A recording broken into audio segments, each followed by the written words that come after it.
There is a newly developed fertilizer, Fertilizer K, for growing watermelons.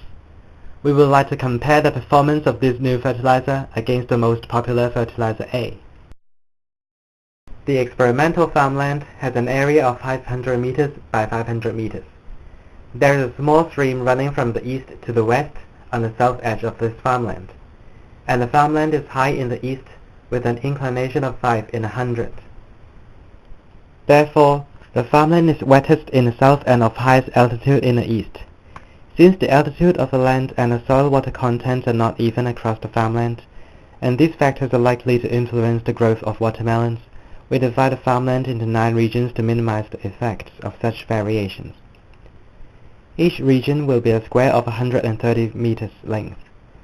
25 meters wide aisles will be left to separate each region. The margin in the south will be 35 meters to prevent fertilizers from being washed away by the stream. Within each region, 18 quadrants for A and 18 quadrants for K are alternately placed to minimize the effects of natural variation and explainable variation. Each quadrant is 20 meters by 20 meters large. Enough space is spared for margins between each quadrant to avoid fertilizers from being transferred to neighboring quadrants.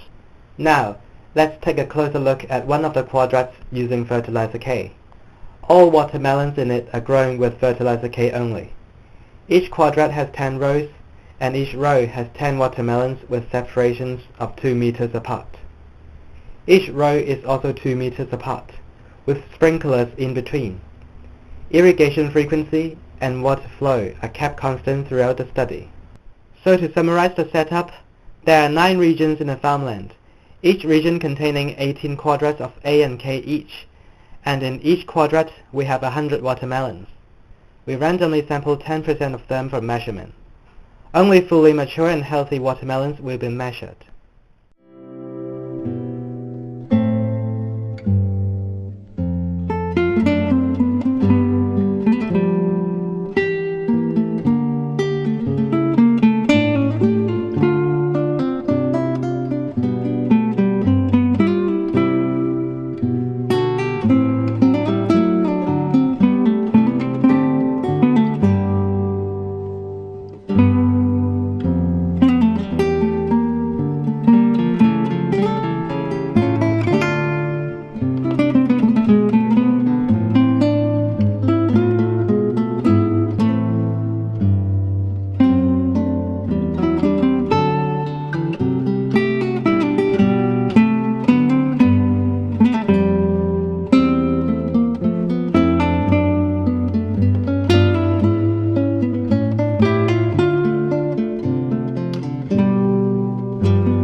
To harvest our samples, we need a random table to pick a random date in October.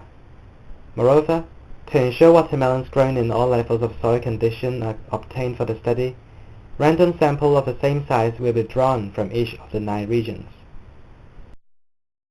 Suppose the optimal sample size suggested by our pilot test is 15A and 15K from each of the 9 regions. Then, from each region, we will randomly pick 15 quadrant A's and 15 quadrant K's.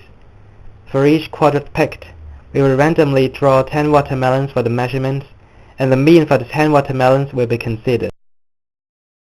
The mean values for the 15 quadrant A's and 15 quadrant K's will be used to find the mean of the mean for the 2 fertilizers in that particular region. In this way, the mean for watermelons grown with A and the mean for those grown with K will be found for all the 9 regions, and hypothesis testing will be conducted for each region, and also the average of all of the 9 regions.